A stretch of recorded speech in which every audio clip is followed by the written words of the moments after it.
The Chilango 150 Betting Picks 2025 edition of the NASCAR Gambling Podcast here on the Sports Gambling Podcast Network. It's brought to you by Edge Boost, the bank account built for bettors. Sign up today at edgeboost.bet with promo code SGPN and get a free Refs Are Terrorists t-shirt. Claim your shirt at sportsgamblingpodcast.com/refs. Driver, start your engine!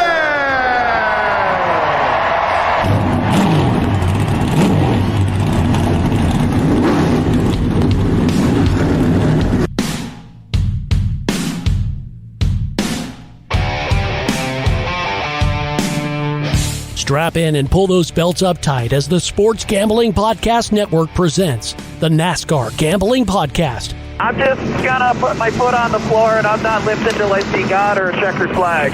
My man. With all the news and the best bets for your NASCAR weekend. We want to thank you tonight for these mighty machines that you brought before us.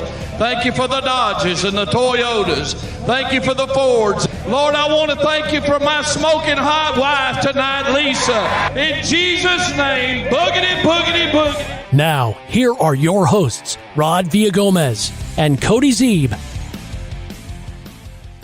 Welcome in, everybody, to another episode of the NASCAR Gambling Podcast here on the Sports Gambling Podcast Network. I'm sorry.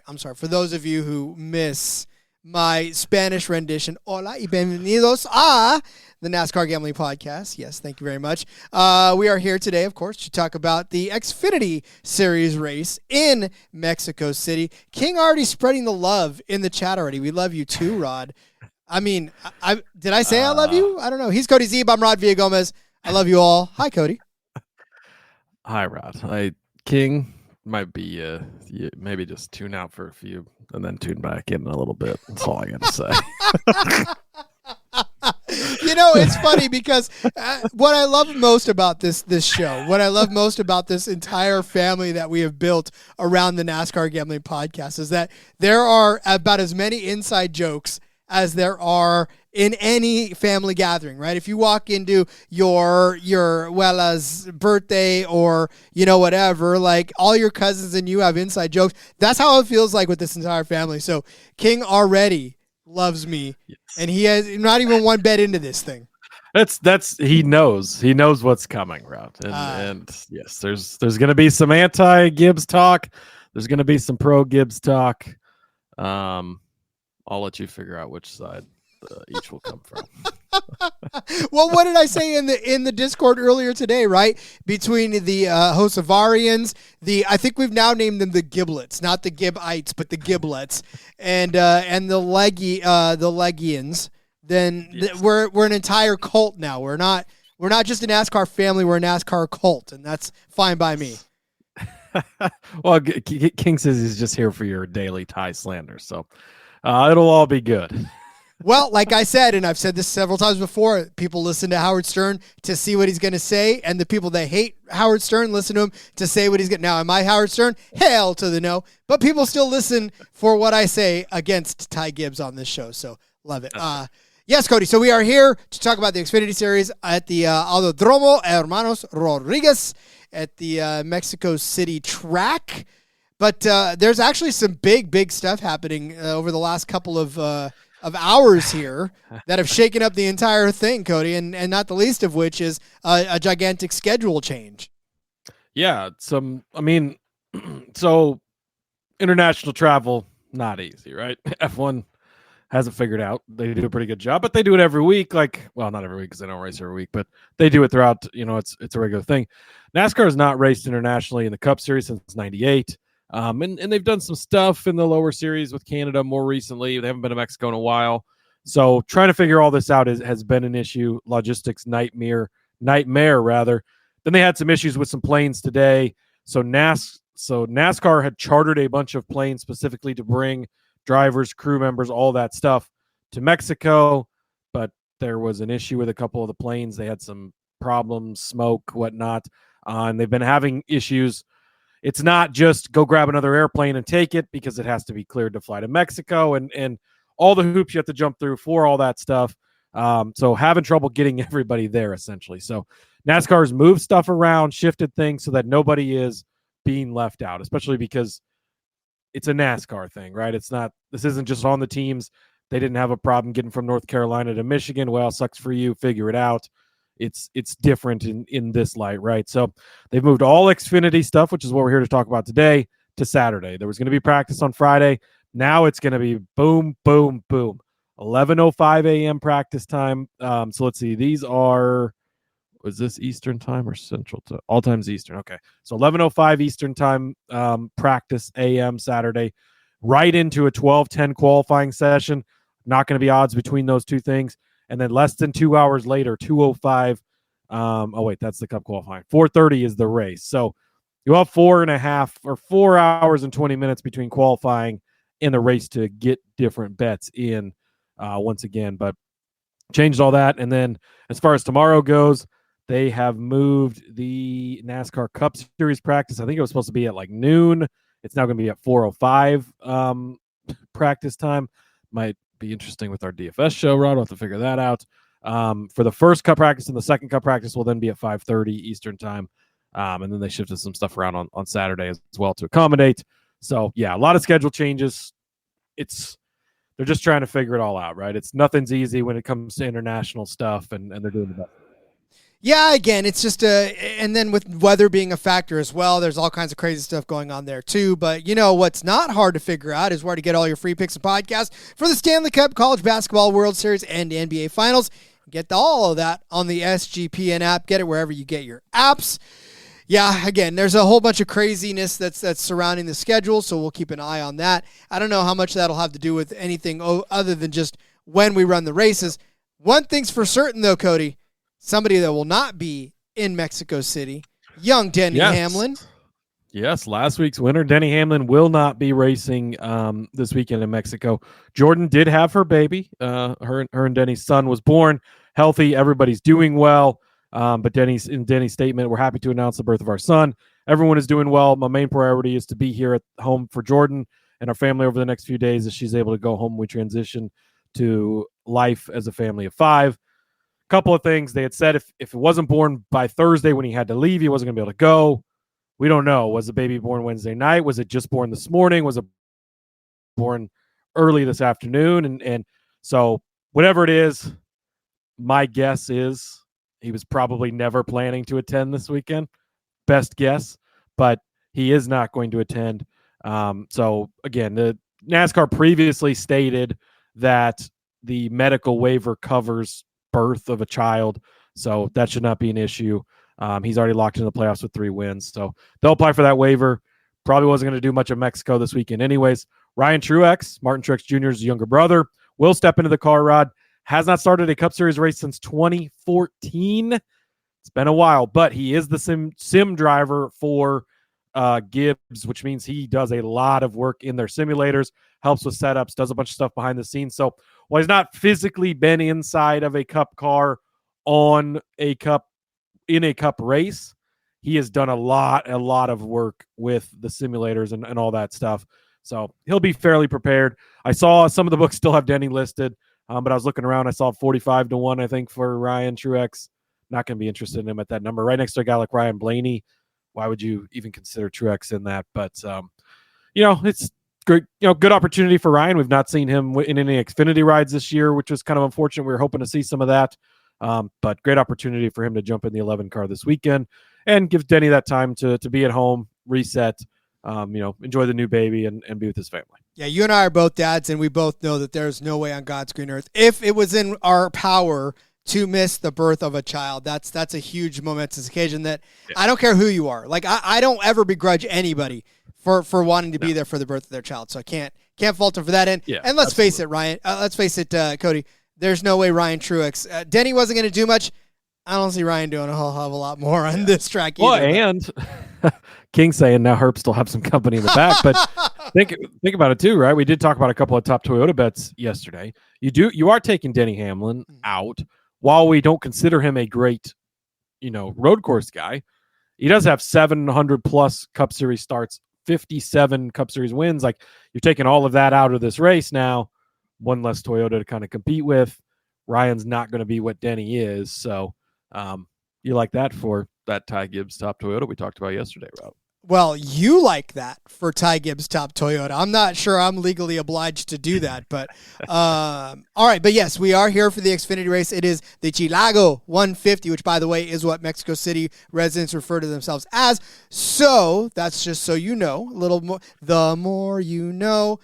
Because that name is not necessarily all that predominant. We are set for 65 laps around this 2.518-mile road course for 163.670 miles around the Autódromo Hermanos Rodríguez. Cody, who's in this race? Yes, Rod, there's 39 cars for 38 spots, but they are going to allow all 39 cars to get in this race. Obviously, again, we just talked about the logistics. So they went ahead and made the exception. They will have an extra car starting in this one. All 39 drivers will make the race. Daniel Suarez is going to be in the number 9 car for Junior Motorsports. Josh Bilicki's in the 14. Tyrone Gibbs is going to be in that 19 car for the Gibbs crew, Rod. Christopher Bell in the 24 for Sam Hunt Racing. Little interesting, not in a Joe Gibbs car. We'll talk about that. I have to believe that will be a completely 100% Joe Gibbs prepped car. I don't see why it wouldn't be. But yeah, he will be in the Sam Hunt car. Our guy Austin Green is back in the 32. We love to see that. Sage Karam's back in the 53, and Andres Perez de Lara will be in the number 91 for DGM Motorsports. It's a very, very stacked field, to be honest with you. There is a lot of Cup guys that are getting seat time that are going to be very dangerous in the next race on the next day. King saying the champ is back, and you know I get it. About Daniel Suarez, probably. Yeah, I was about to say I will talk to you later about your champion, but allow me to read you the list of drivers, active drivers in the Xfinity Series that have been on this track. Landon Castle, J.J. Yaley, end of list. Neither one of them in this race. So that is how long it's been since the Xfinity Series has been on this track. Obviously, we talked about it yesterday. Cup Series, not there, making their maiden voyage at the track, but Xfinity used to run here a lot.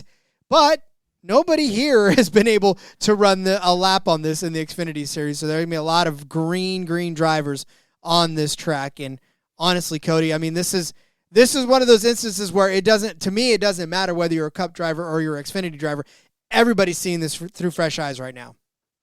Yeah, absolutely. And that's kind of like a little bit of an equalizer, right? There's not somebody who has a ton of experience here in this race. Suarez has been on this track, and I believe Perez de Lara has maybe run some stuff here. But outside of that, you don't really have anybody with any experience here. And, of course, we have no results to look back on because they've not been here. Yeah, so essentially what we're doing as we look at this race, especially the Xfinity race, we are looking for just overall road course prowess, the one road course that we've had this season. There are a lot of factors that go into it.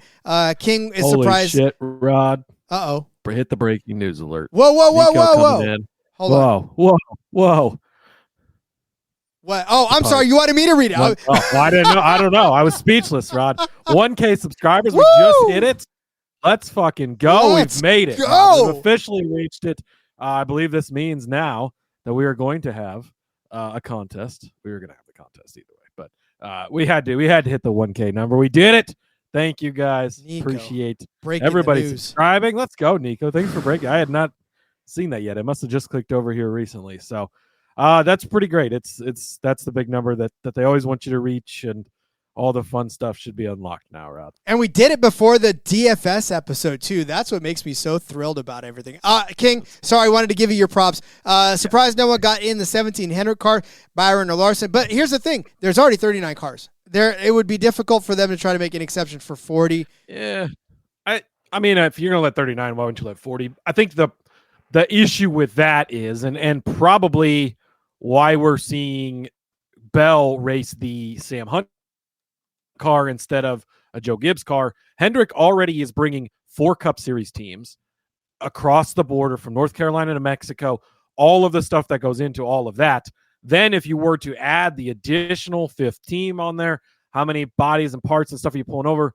This is not just a let's load up the truck and drive across the country. The customs part of this, you can't bring, like, I heard somebody talking, you can't have too many more oranges in the fridge in the truck than you said you were going to bring or whatever. Like, it's that much, like, they're that picky about it when you cross the border. And so it just makes everything a logistical nightmare. I would imagine that's why you're not seeing a Hendrick bringing that car, because it just adds another, and like JRM doesn't have a fifth car in this one because so much extra work, to do all that. Yeah, again, it's just the logistical nightmare, like you said, of actually doing this across the border. And it makes it a lot tougher. So I'm with you. I think that's probably why. And, maybe I'm too giddy off of the 1K to give that any more attention than it is. But, yeah, listen, it's just, yeah, that's fine. And we're okay for it. It doesn't really matter. Like you said, they're already going to have a heavy presence in Mexico City. So I'm pretty sure one more car for them is not going to tip the scale. In fact, it may cost them more to bring that car over than it would to actually race that car in the race, right? So I think that's where we're at. Where we're at, Cody, it's time to start loading up some bets. I feel like that is a good of time as any to do so. How about you?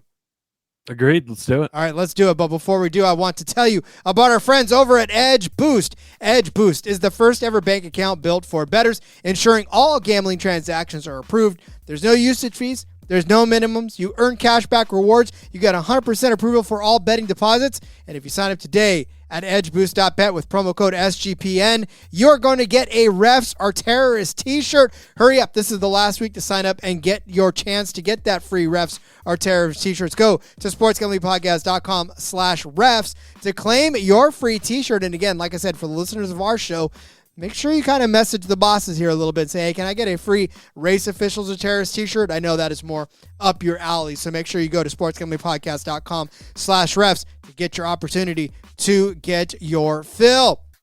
All right. Circa Sports is giving you the ultimate fantasy football draft experience. What a hookup, man. Circa Resort and Casino in Las Vegas. They're giving away the ultimate fantasy football experience for a 12-person league to draft in Vegas and be treated like VIPs for their entire stay. Here's what you're going to get. You're going to get a free limo ride from the airport. You're going to get $5,000 tab for stadium swim and a hotel stay for you and your 11 league mates as well. Of course, you can always get 15% off at all the Circa properties with promo code SGPN15. So enter the ultimate fantasy football contest for free at sportsgamblingpodcast.com/circa. That's sportsgamblingpodcast.com/CIRCA. Yes, Cody. Again, as luck would, I wish that we could take the entire Hendrick Motorsports Scott Fishbowl division out to Vegas to draft. That would be fantastic. Yes, we need to get all those people to enter into this contest. How popular would we be, honestly? I think that would probably win us some great brownie points. I would think so. Well, we don't need to earn any brownie points with the listeners because we've been doing it all season long. So, Cody, let us start setting up bets for this Chilango 150 here from the Mexico City. Yeah. Sorry, I just trailed off. It's okay. It's great. I like it. I could not be more excited to give out this first bet. Hopefully you're already in the Discord, sg.pn/Discord. Get over there if you're not. We don't get these matchups pre-qualifying usually. It's usually a race day thing. A lot of times it's just on people who have the local books or like Bovada type of stuff, and you get the opportunity. Every chance that I get to bet against William Sawalich, Rod, I bet against William Sawalich. If you went out there in whatever car you drive on a daily basis, I would bet you against William Sawalich because William Sawalich fucking sucks. Okay, I hate to say it because it's mean, but it's the truth, and that's what I'm here to tell is the truth. So if you go over to DraftKings, Rod, you can get Christian Eckes over William Sawalich -115. This is a gift from the gods. This number will not remain very long. It's going to get hammered. It's already, I think ESPN has it as well, and Eckes is already at -130 or so. Still take it at -130. I've bet -210 on head-to-head matchups against William Sawalich. It rarely backfires on me because William Sawalich sucks. But so let's look. I want to start with the William Sawalich part of this because really it is a fate of William Sawalich. And King saying they need to send him back to ARCA. And that's the problem with ARCA is you see, oh my God, William Sawalich won like 97 of 100 races or whatever, because there's 2 Joe Gibbs cars, and then Bob Joe Carly Smith down the street owns the rest of them, and they fucking suck. And so it's like, oh, look at him dominating. Like, yeah, you could put literally anybody in that car and they're going to dominate because the car is so much better than the rest of the competition. So everybody gets their hopes all up. This guy skips the Truck Series, which he made a few starts in. It sucked there too. But it's bad. Like, look at what he's done. So we'll skip past Daytona, Atlanta, road, or whatever. Circuit of the Americas, I will say, he had a 9th place finish. This is one Xfinity start on a road course.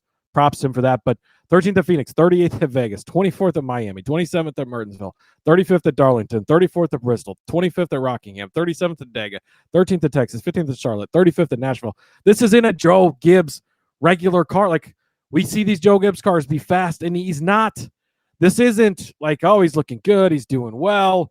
He did lead 37 laps last week in Nashville because he started on the pole. But then he finished in 35th because that's just what he does.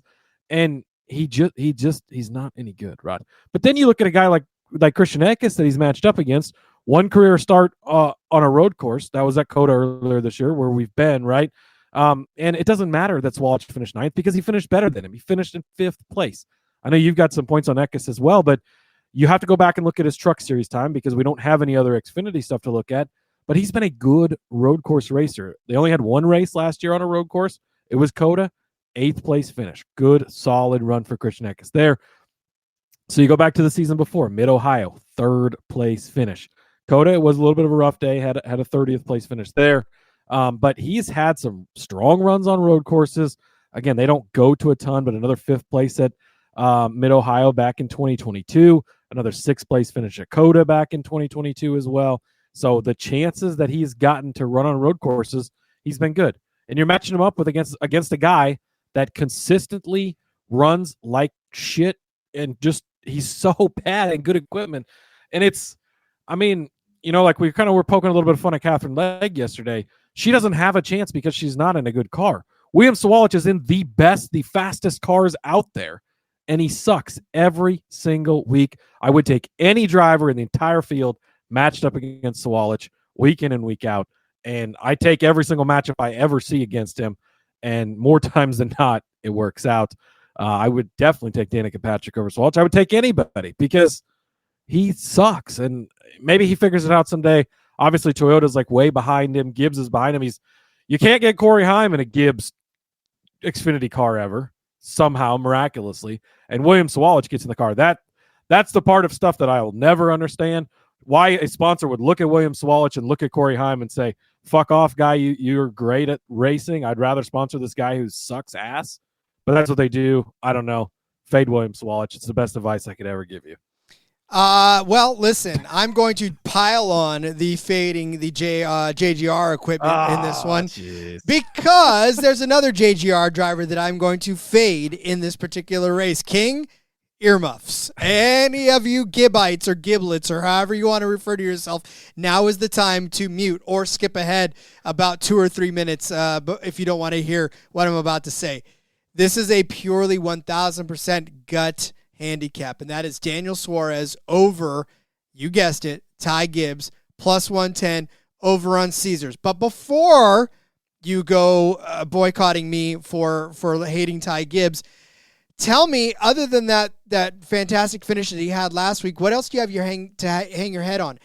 I understand that he dominated, and I mean absolutely dominated, especially on road courses, this Xfinity Series, right? Road course races, 19 in Xfinity Series career. 4 road course wins, 8 top 5s, 10 top 10s, an average finish, kids, of 13.3. But see, that's the thing, the average finish of 13.3. I get it. I know you love your Ty Gibbs. I know that he will probably be one of the more winningest drivers that you're going to see later on down the road. But this season in particular, he's grasping at straws. And that finish last week, yes, it was solid. Yes, I took Osavar over him, which is probably my fault because the one time that I actually put faith in Osavar, he ends up, jumping and letting Ty Gibbs beat him in this. So my only thing is this. When you're not driving well, okay, it translates. It gets in your head. It makes you feel like you can't do anything right. And for Daniel Suarez, I mean, granted, I'm not going to beat you over the head with any sort of stats for him. He won at Sonoma, right? He's been a solid, decent road course racer with some top 10 finishes in the Cup Series, mind you. And for me, it's just, this is more of I'm taking the guy who has not been on a very good trajectory, right? Outside of the outlier, if you're a statistics person, right, you lay that map out and you see a sharp decline and then you see one spike, you call that an outlier. And you throw it away. You throw that result away and you just look at the trends, right? And the trends for Ty Gibbs, not good. And I don't care if you put him back in the Xfinity Series in the best equipment in the world. Headspace is everything. Brand new track, brand new environment. I think Daniel Suarez has got the edge in this one just by a little bit. Look, okay, I'll give you this, Ty Gibbs fans. Even if Daniel Suarez comes in second and Ty Gibbs comes in third, I'm still going to win this bet. You're still going to be happy with a top 3 finish. So let's just hope for an outcome that makes everybody happy. All of you giblets out there can enjoy a solid finish while I enjoy my Daniel Suarez over Ty Gibbs bet at plus 110. I just want to apologize to everybody out there. I've been a lot of internet issues today for all sorts of programming and stuff. I forgot to recalibrate Rod before the race.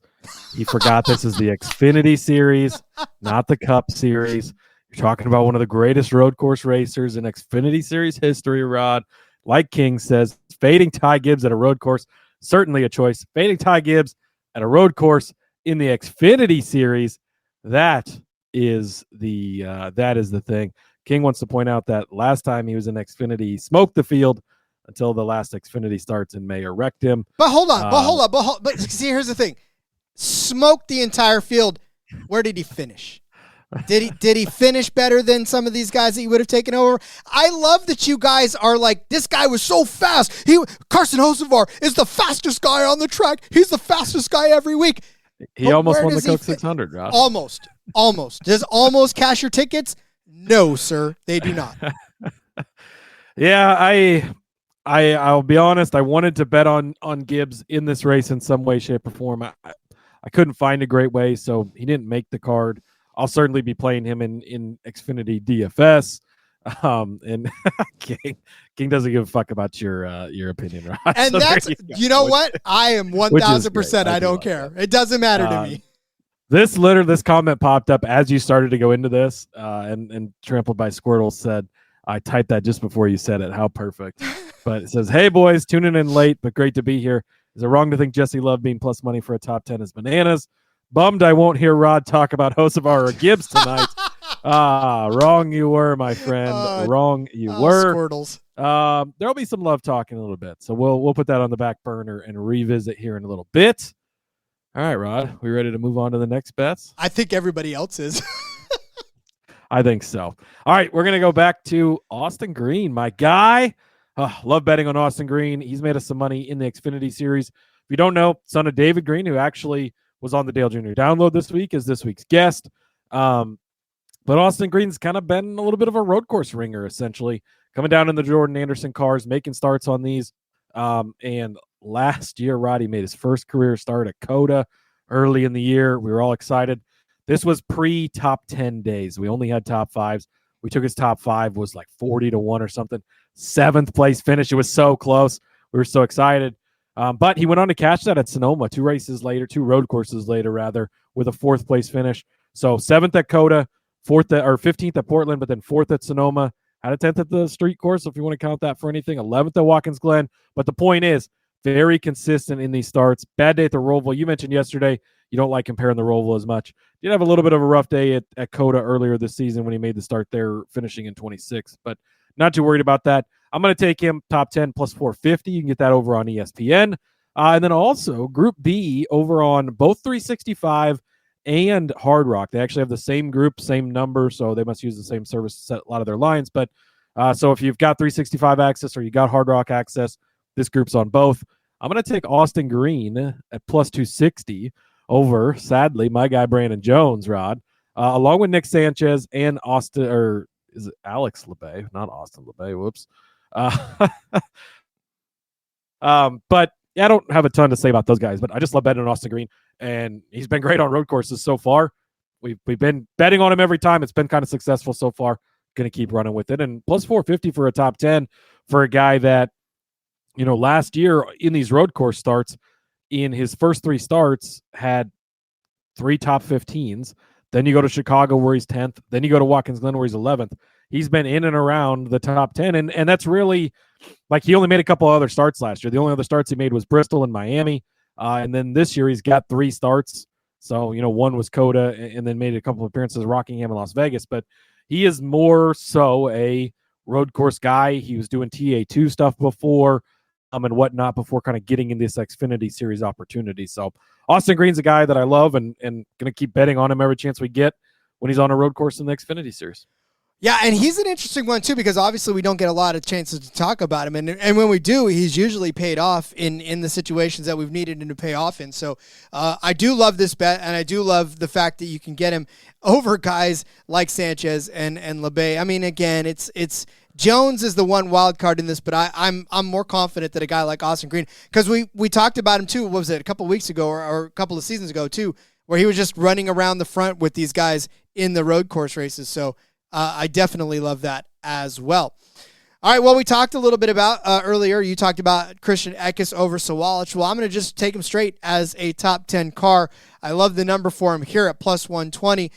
The top 10 numbers, little nuked, to say the least, by the way. I know we love ourselves some top 10 numbers, but boy, when you talk about some of these top 10 numbers for the guys that are front runners, look, Christian Eckes in the 16 car, we forget. Right?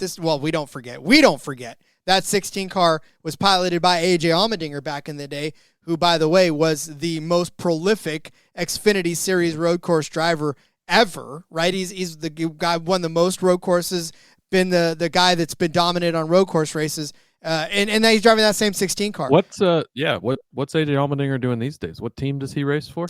Colleague Racing, by the way, and I feel like he's driving a similar number to young Christian Eckes out there. So maybe he's showing old Christian the ropes, huh? I would think that would be a coaching, the room that you want to be in if you are a young Xfinity Series driver. The winningest Xfinity Series driver ever on road courses? So much might be so. a good guy to learn from. I mean, I would think so, but I don't know. I don't know anything about anything, right? Because I don't like Ty Gibbs. But Cody, where did Christian Eckes finish at Cody Coda Ware? earlier? We're talking about Cody Ware? I didn't say Cody Ware. Christian Eckes. Where? No, not. You said Where did Christian Eckes finish in Coda? I missed the question. I think I said 6th earlier. No, he finished in 5th. In 5th place. He started 10th. Even better. Yeah, he started you winning this bet already and ended up improving on that position. Now, as much as I would love to endorse Christian Eckes as a top 5 car on this particular racetrack, which, by the way, I won't hate you if you put anything on it, but I'm just saying, like, there are a lot of guys in this particular race that I think can jump up and grab him that'll finish in the top 5. All I want out of him is a top 10 finish. Again, the number for it is plus 120. I would love for it to be better, but if you look at some of these other top 10 cars and top 10 finishing odds that are going to finish in the top 10, this is actually a really good value considering what you're actually getting and the potential for this to actually hit. I mean, this is almost a free square in bingo, and you're getting a little over even money to get this happening. So, yeah, I do like Christian Eckes piloting that 16 to get a top 10 finish at plus 120 over on ESPN. Yeah, I actually wrote this one down and went to put it on the sheet, and you already had taken it. So props to you for that. But I do like this one as well. Obviously, I kind of made a point earlier about him. As well, that was more about bashing on Sawalich. Eckes is actually a good road course racer as well, and in the limited bit that we've seen from him. Again, learning from AJ Allmendinger, probably not a bad thing on road courses at this point. That's like me learning from you how to podcast and be better at it because everybody loves you, Cody. I think it's the other way around. Rather than me. That's why we're up to 1,000 subscribers, Rod, because you've taught me how to do this podcasting thing from not knowing shit. So 1,000 subscribers. I love you guys so much. Love you. And I love being able to give you guys bets. And I love being able to tell you about our friends over at Underdog Fantasy because that is what I'm about to do right now. Underdog Fantasy. It's time for my bonus Underdog Pick'em. Underdog is going long for the NBA Finals with their extender bonus. You can hop in game 1, and the longer the series goes, the bigger the bonus gets. If you look now on the racing tab of your Underdog Fantasy app, you will find that the Canadian Grand Prix is happening this weekend alongside of this awesome Mexico. So see, our sports are in the same hemisphere rather and having some fun on either end of this, right up in Canada and down in Mexico. But you will find that Isaac Hajar is a top 10 finisher this week, and I'm going to take 10.5 is what the underdog folks have projected for him. Give me the better than on this one. Man, Isaac Hadjar, just a points machine, right? I mean, I don't know what it is about those Racing Bulls. Maybe they figured out that the Red Bulls aren't good, so they have to pick up the slack. I don't know what it is, but Isaac Hadjar been carrying the banner for this Racing Bulls team. Give me him better than 10.5 in the Canadian Grand Prix. You can sign up and follow me on that one. With our promo code RACESGPN, you're going to get a special pick and first-time deposit offer up to $1,000 in bonus credits. UnderdogFantasy.com, promo code RACESGPN. Allow me to tell you about our friends over at Rhythm. You've heard of talk about Rhythm before. They just dropped a game-changing feature called Power Trends. These are AI-detected platforms where Rhythm's model has consistently won and has a high ROI. Think a strikeout prop that wins 59% of the time when the line and win probability hit a certain range. Power Trends are updated daily and exclusive to Rhythm. No touts, no noise, just clean data-backed bets. Download the Rhythm app, check out Power Trends, and start betting smarter. You know that we will be. Get your 7-day free trial today by going to sportsgamblingpodcast.com/rhythm. We are brought to you by MyBookie.ag. MyBookie is your place to bet on every single sport, including the NBA Finals and the Stanley Cup. MyBookie accepts customers from a ton of locations. You got easy deposit and lightning fast payout using cryptocurrency. Hey, the AFL Premiership Women's Division is kicking off very, very soon. You like the North Melbourne Kangaroos? They're plus 199 to win the entire Premiership.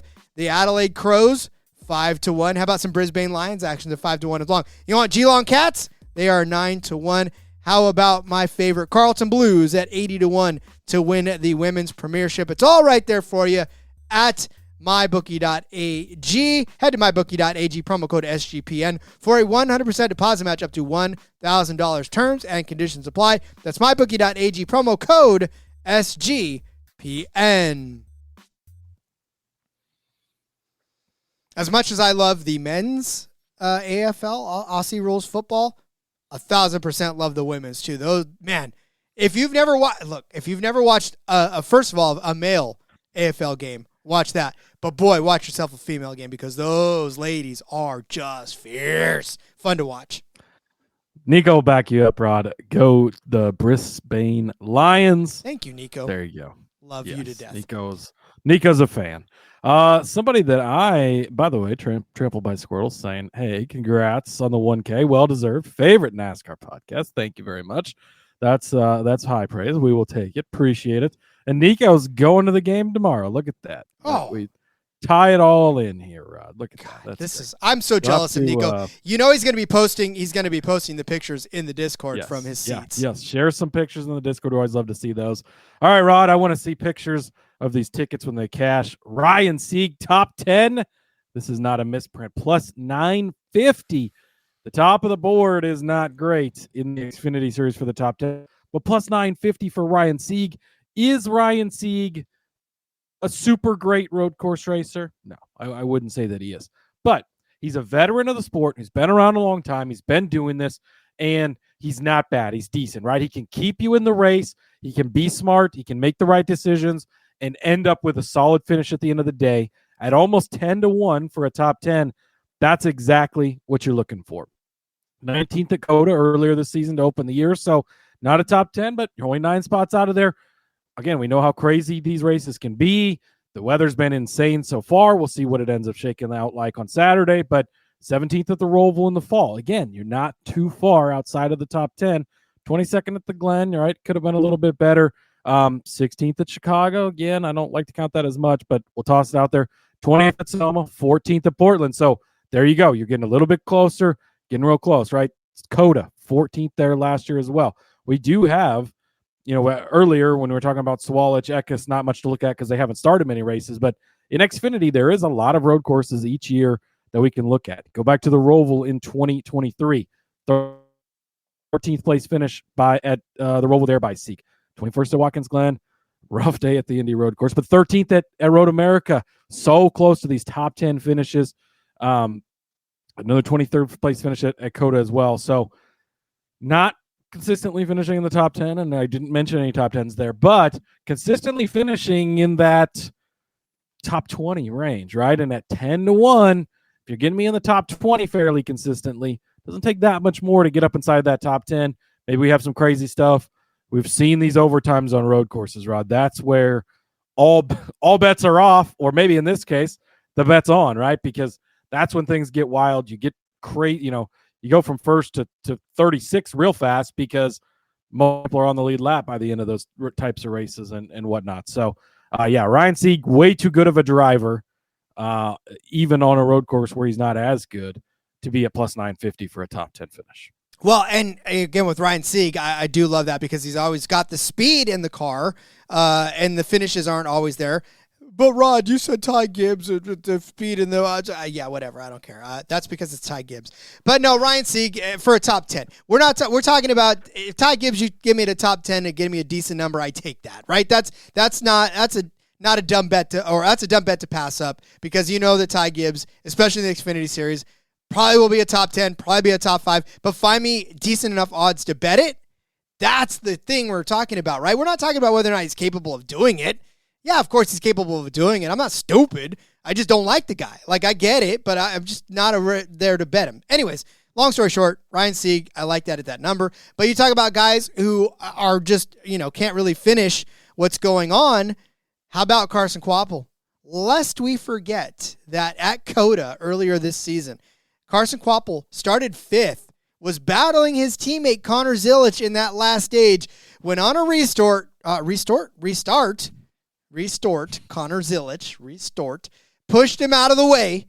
He had a tire go down, and he did not get the finish that I think he deserved in that COTA race, finishing 23rd after starting 5th. So here is the Carson Kvapil redemption story, where he finishes inside of the top 5 at plus 325. I talked to you earlier about some of these guys that can jump up and get you, right? I mean, we know the power-packed folks that are in this race, a la Daniel Suarez, a la Ty Gibbs, right? All these guys that really have a capacity to jump up in this top 5, this top 3.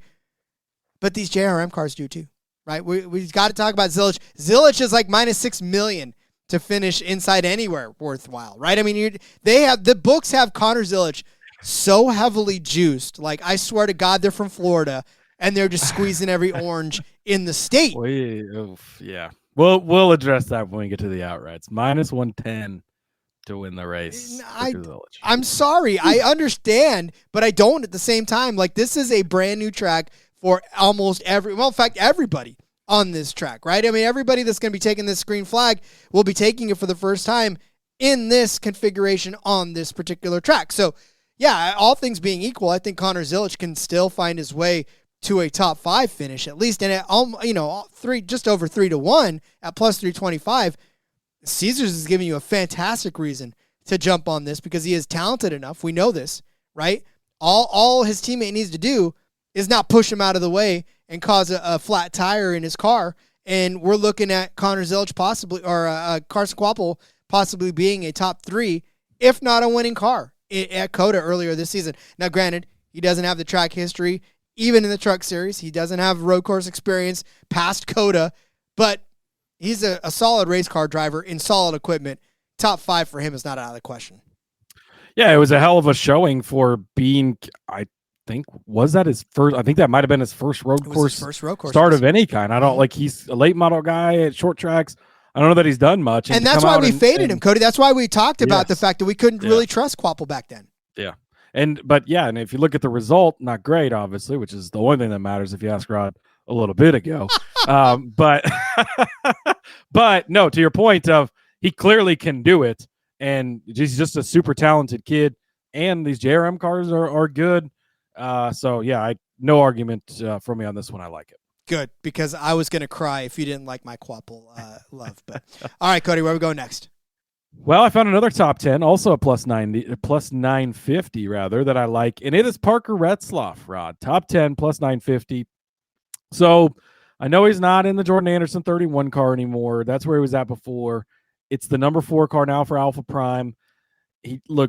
Disclaimer, he didn't even make the race at COTA, right? He failed to qualify there. I don't remember what the circumstances were, but at this number, we've seen enough out of Retzlaff, and we've seen him be able to pop up and have great runs, especially on road courses, that I'm perfectly fine taking this, even in an Alpha Prime car, because we've seen at road courses, even though some cars are too bad to overcome, Brad, like the 78 car in the Cup Series this weekend.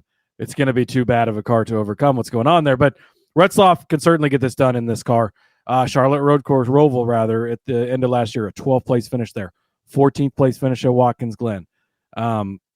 Sonoma, 11th place. Do you see where I'm going with this, Rod? It's all good finishes so far. Portland, top 10 finish, a 9th place finish there. Coda, 11th place finish there. That's all the road courses from last year. All good, strong finishes. Again, bit of a worse car this year. That's the only part that makes this concerning, but plus 950 for a guy that finished top 15 in every single road course last year. I like that, right? You go back, he definitely improved last year over his results from the previous year. 17th at Portland, not a bad day. 22nd at the Roval, 17th at the Indy Road Course, so got better certainly there. 17th at Coda as well before that. So had some solid runs, learned from them, improved, got better. Again, maybe you need it to turn into a little bit of a shit show, but if it does, that's where a driver who's clearly talented on road courses can make up the difference. And the broadcasts love talking about Parker Retzlaff when he has a good run. Everybody loves talking about it, and we're going to love talking about it this week at plus 950. And we didn't even talk about the fact that there could be actual weather that takes this out and makes this a crazy race. And the wet weather tires are on standby for these guys as well. Cody, I honestly think that Parker might be driving the 1999 Isuzu Rodeo I drove in high school. And guess what? If you get him against William Swalich in that nice brand new Toyota Supra by Joe Gibbs Racing that you get, take Parker Retzlaff because Swalich fucking sucks. What? But is he driving the 1996 Geo Metro that I drove? Care what he's driving. After my very first car that I bought for myself. I absolutely love that. But yeah, I mean, there could be some weather too, and that could definitely throw a wrench into everybody's plans because we've seen it, right? Where especially in Coda, what was it? 2 years, the second year that Coda ran, and everybody was just slip sliding, and Martin Truex Jr. just absolutely got annihilated on that one turn. Like, yeah, if weather happens to be a factor in this, grab all your long shots now. Yeah, I was trying to pull up. So Saturday, now it's down to 30%. It's all over the place, and we know how weather, like, it's so hard, right? And they're everywhere. Sunday looks even less like a chance of rain now. So, good. And it looked more like it before. So who knows? Could be rain, could be not be. Don't make that your complete handicapping of this. But should it come into play, an experienced guy that's done really well, even in a lesser car, I think could still get it done. Cody led me right into this. An experienced driver that's done very well. That, my friend, sounds a lot like Justin Allgaier. And Justin Allgaier is where I'm going next. Top 3. Hard Rock, are you kidding me? Like, this is what I love about, if you look around, like, Justin Allgaier was not this much on some of these other books, but Hard Rock, 4-1 for Allgaier to be a top 3 car. I get it. I get Christopher Bell's in this race. I get Ty Gibbs is in this race. I get Daniel Suarez is in this race. But you tell me one guy that can hang with all of those guys, especially in his front yard, that's Justin Allgaier, right? I mean, honestly, yeah, okay, Coda, not good, but we know that was not necessarily his fault either, right? Rod, the finishes matter. Yeah, they do. Well, guess what? In 58 road course starts, Justin Allgaier. Did you just talk to yourself from earlier? I talk to myself all the time. Why do you think my kids and my wife just kind of egg me out? Okay, Dad. Okay, we get it. You're over there talking to yourself in the corner. You like the sound of your own voice. I do. But road course starts for Justin Allgaier in the Xfinity Series. 58 of them. He's got 3 victories, 18 top 5s, 34 top 10 finishes, average start of 9.9, average finish of 12.8. Again, I'm not asking him to win this race yet, but what I will say is that if there's somebody who's not afraid of these big name guys that come down, it is Justin Allgaier. He is going to be on a new track. It's again, if the playing field is leveled in this instance, I'm going to take one of the more successful road course drivers, because when we were talking about it a couple seasons ago, right, it was Justin Allgaier, it was Ty Gibbs, it was Sheldon Creed for a little while. I mean, all these guys that would pop, even Austin Hill would pop his head out as one of the more solid road course racers, right? So there's a reason why these guys continue to rise to the top of this particular discipline, is because they're just good at it, right? And Sam Mayer, right? All these JRM cars that have just been good at road course. Connor Zilic, right? They bring in these guys. If the equipment is good and the driver is good, there should be no reason why a top 3 number for Justin Allgaier, one of the winningest guys, the returning champion, the reigning champion, already got 3 wins this season, 10 top 10 finishes in 14 starts. But just wait, there's 10 top 5 finishes in 14 starts this season. Only 4 times has he finished outside of the top 5 altogether. One of those was Daytona, super speedway race. We throw it out. The other one was Coda. Not necessarily his fault. We throw that out. Rockingham, I don't care. That's not a road course, right? So we toss that out. Justin Allgaier should not be 4-1 for a top 3. End of story. Bet it now. Yeah, I like this. And he's a sneaky good road course guy. If there's one person I don't want to fade right now, it's Justin Allgaier. Dude is on fire. He's been clicking on all cylinders. Got rid of the piano problem, Rod. It's been good for him lately, so no argument there. I wanted to circle back to the Parker Retzlaff thing because I was thinking more about, what does the I really can't stop thinking about Parker Retzlaff. But for this car, Rod, if it is a 1999 Isuzu Rodeo, right? He finished second place at Rockingham. You're not like, it can't be that bad of a car. 11th place at Phoenix, 17th at Miami, 20th at Darlington, 21st at Las Vegas. So even if it is 14th at Texas, like, there's been some bad finishes in there too. It's not all great, but this car is capable of decent finishes. So I just wanted to circle back and make that point in case anybody was still thinking about not betting on that route. That's like me just praying to God that a 1998 Ford Fiesta would be able to make it across the state or even the country just to get me to where I needed to go, right? I mean, that's how Parker Retzlaff probably feels all the time. He's like, oh, God, please just let this clunker get me to where I got to go, please. Been there, done that, Rod. All right, next up for me, a guy that I absolutely love this weekend. King, if you're still listening, sorry about this, but give me Sam Mayer, top 5, plus 175. Sam Mayer, right at one point, we anointed him. We were talking about him being Baby AJ. I think, wasn't that the nickname they gave him? Wasn't it Baby AJ Allmendinger? Mm-hmm. Dude was just tearing it up in the Xfinity Series on road courses. Really, he's having a hell of a good season. 3rd at Nashville last week, 11th at Charlotte, 5th at Texas, but you go back 5th at Martinsville, 2nd at Miami, 5th at Las Vegas. So the transition over to what are we calling this team now? The Haas Factory team, right? Whatever the fuck they're calling it these days, it's been fine. He's had some really good runs. Oh, 3rd place at Coda earlier on this season. Good road course racer. Go back and look what he's done in the past. What happened last time we were on a road course last year? Charlotte Roval, boom, he won the race. 20th place at Watkins Glen. It doesn't always go great, right? Sometimes shit happens. 3rd place at Sonoma. 28th at Portland, but 3rd place with, 2 laps to go, and he got shoved into the wall, blew the tire. Trust me, I remember that one because I lost some money that day. But he was there. He was in the mix, running good late. That's what you're looking for. 9th place run back at Sonoma last year as well. You go back to 2023. This is where things get beautiful.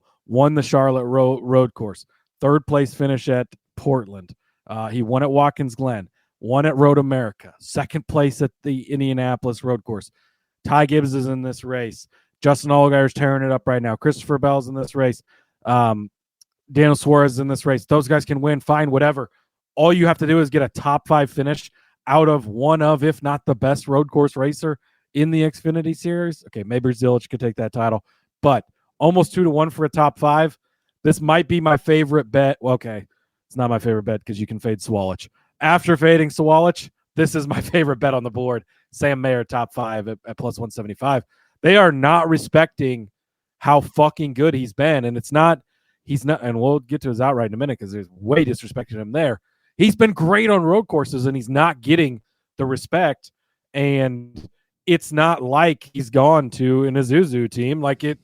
Haas is still a good team, right? And it's been a strong Xfinity team for years.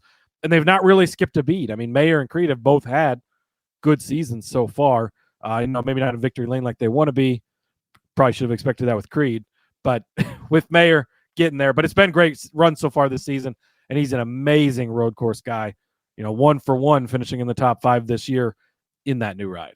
I hyped him up so much over the course of my JRM love last year and the year before that, and I, you can't really it's not like he's driving a Ford Pinto. Here we go with the old car references that aren't no go, or a Chevy Nova, right? In Spanish, that's no go. The chat's not ready to give up on Retzlaff either, Rod. Nico's taking him for the either way 100-1 top 4. Bet him earlier this year. And then Morning News Music checking in, had him top 5 at Rockingham. Oh, what was that number? That had to be beautiful. Beautiful pit strategy move late. No, I don't care if it's pit strategy. I don't care how he gets there. Yeah, I love it. Yeah. TK actually checking in, too, for the first time in a while. TK. Haas is good for sure. JRM makes all other teams seem worse. I mean, that's not, when you've got that A-plus student, everybody else's A's just don't look as good, right? So sorry about that, guys. We're blowing up the curve. Speaking of blowing up the curve, I'm going to blow this one up. The winning car number 4, Xfinity. 19.5 is where Caesars has it set.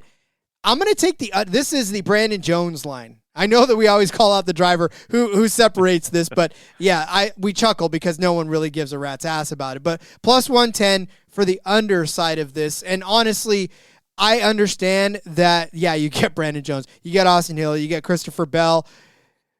But after that, I mean, Sam Mayer, but just bet his outright if you really feel like he's going to win. Obviously, Connor Zilich, who is on the heaviest side of this. But those are really the only 3 drivers that I'm really even scared of on the other side of this. And so on the other end, you get Sheldon Creed, who we just talked about, kind of one of the good road course drivers in that Haas factory equipment. You get Quapple, who we just said was in line for a win at COTA only a few months ago. You get Jesse Love, who we haven't talked about yet, but we will here in a second. If Parker Retzlaff has himself a fine dandy of a day and ends up winning, well, there it is right there, and you may not have bet him outright, but you're happy that he won. You get Allgaier, you get Sammy Smith, you get Daniel Suarez, you get Christian Eckes, you get Ty Gibbs.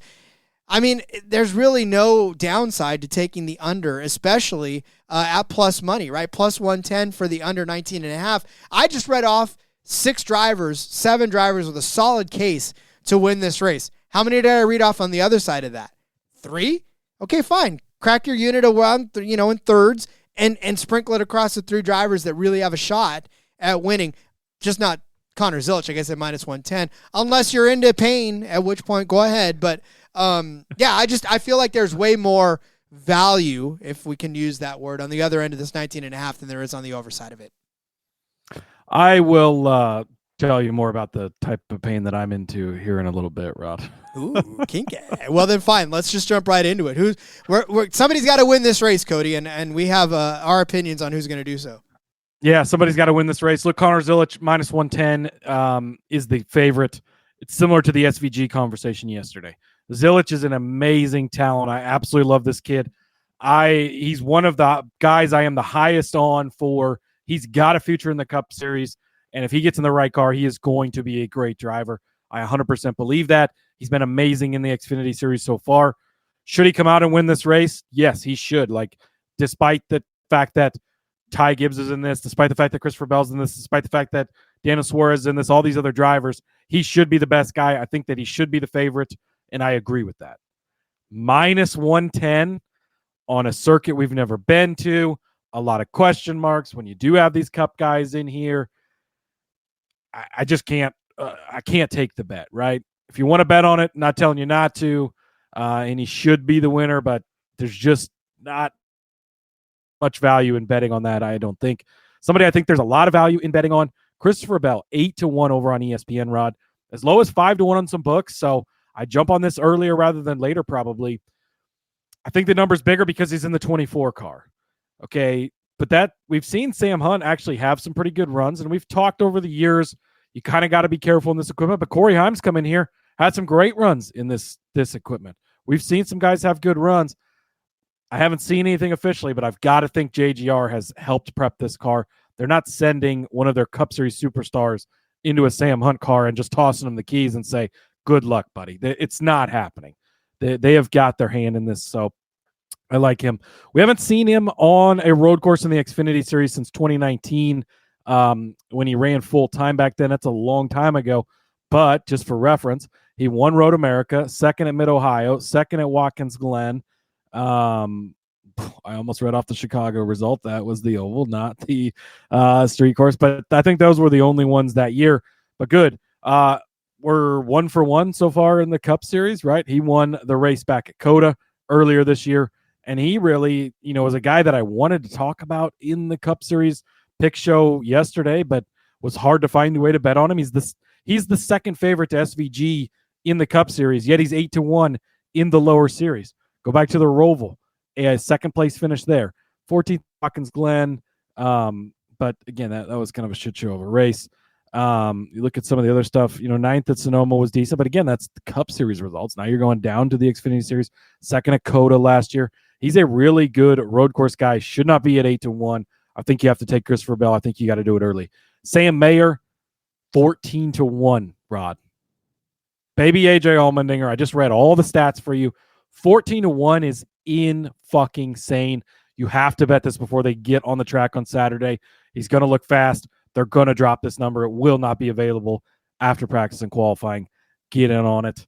Rod, my name is Cody, and I have a problem.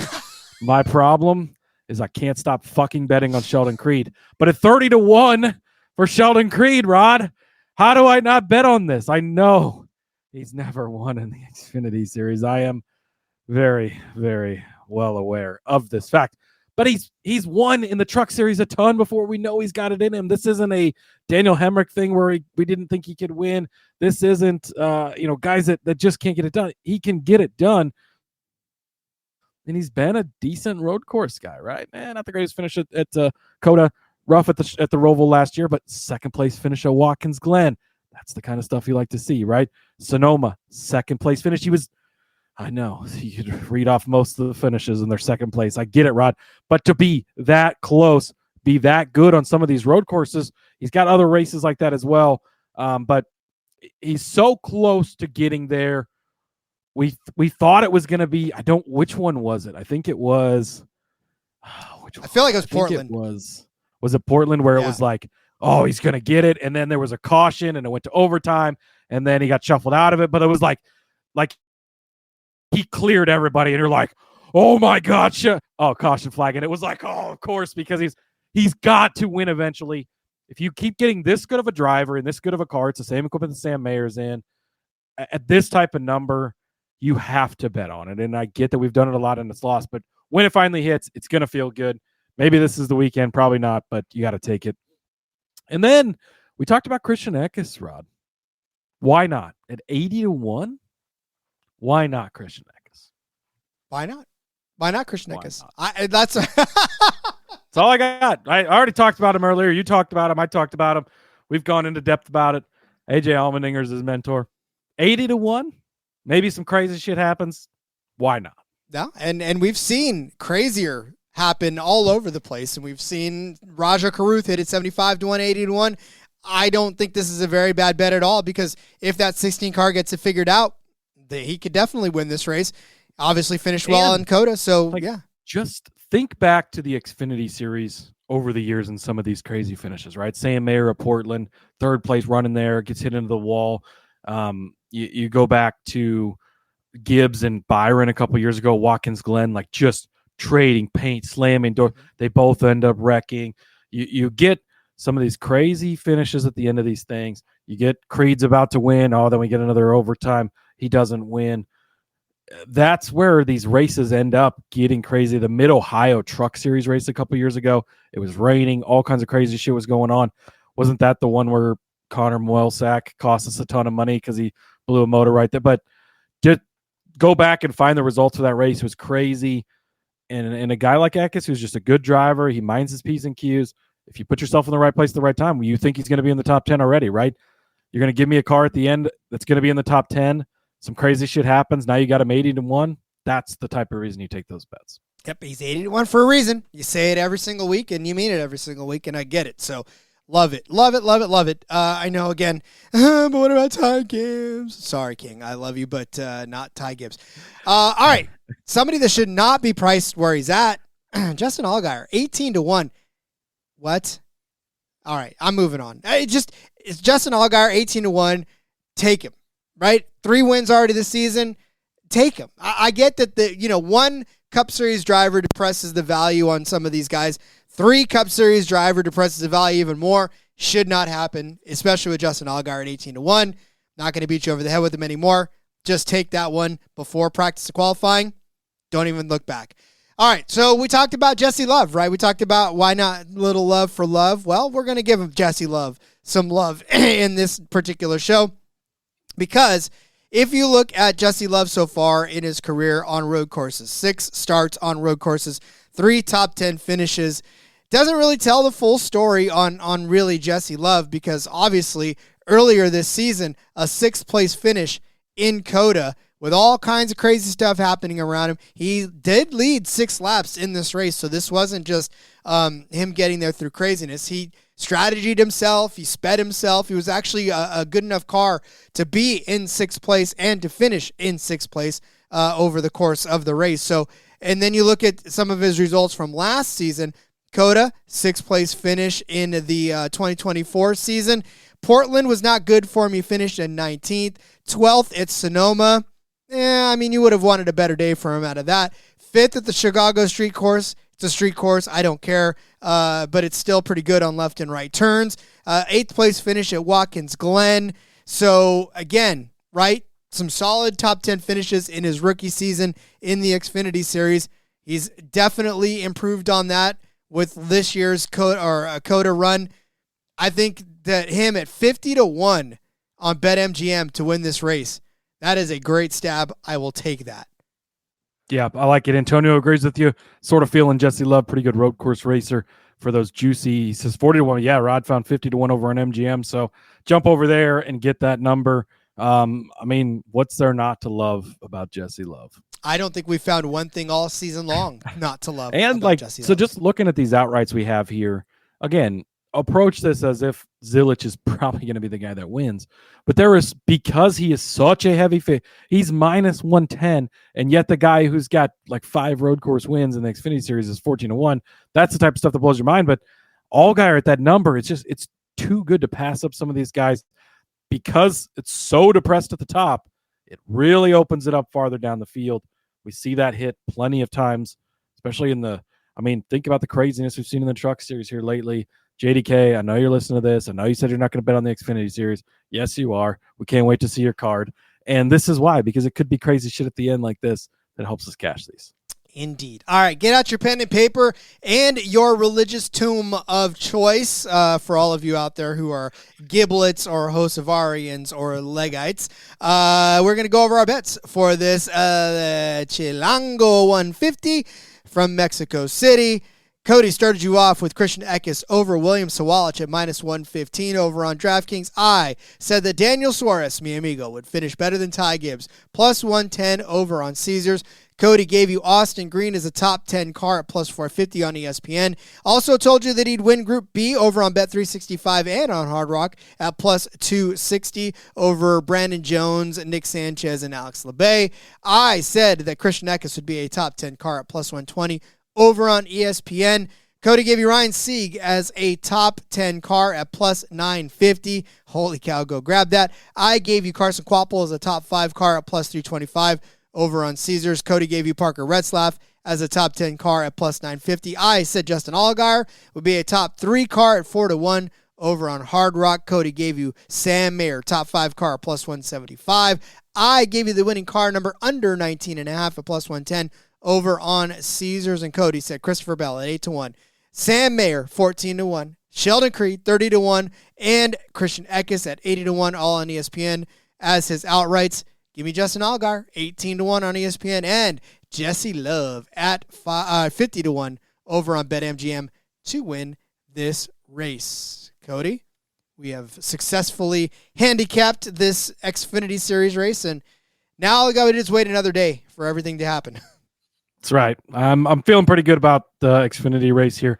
TK with another point on Love, best friends with old Connor Zilich. Mm-hmm. Maybe getting some advice for the road courses when they're not napping. Swapping advice there, Rod. So I like that angle too. I love learning from friends that know how to do things very well. So I think this is a great opportunity for Eckes, great opportunity for Love, and quite possibly a great opportunity for your pocketbooks and your bank accounts at the end of this race.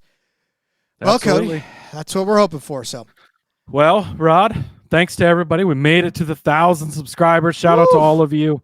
Man, just it's a wonderful place to be. If you haven't subscribed, go subscribe. Help us keep growing that number. We really appreciate it. Helps us out. Helps the bosses out. They like to see stuff like that. So it's great. Shout out to all you guys for that. We thank you very much. We'll see you tomorrow for some Friday DFS talk. Excited for that, Rod. And yeah, in the meantime, follow me over on the X at Husker_Zeeb. Cranking out the articles left and right over there. Been very busy. A lot of arena football stuff. Make sure you check that out. It's a lot of fun. And tons and tons of other betting content as well. So check it out. See you guys tomorrow. I will echo Cody's sentiments. Thank you for those of you who have been running around to your local libraries and hitting subscribe on everybody who's been leaving their YouTube tabs open, because it has helped us get there, and we just want to continue to watch that number skyrocket. The first 1,000, they say, are the hardest. After that, it's all smooth sailing. So we love you all. Follow me on Twitter at RJ Villagomez. Link in about everything I got going on, whether it's here. Make sure you go check out the back road. Just finished up with Seth and Elliott as we talked about the Mexico City races and all the fun that's going to happen this weekend. Back tomorrow with DFS, like Cody said. And until then, let's go racing and let it ride.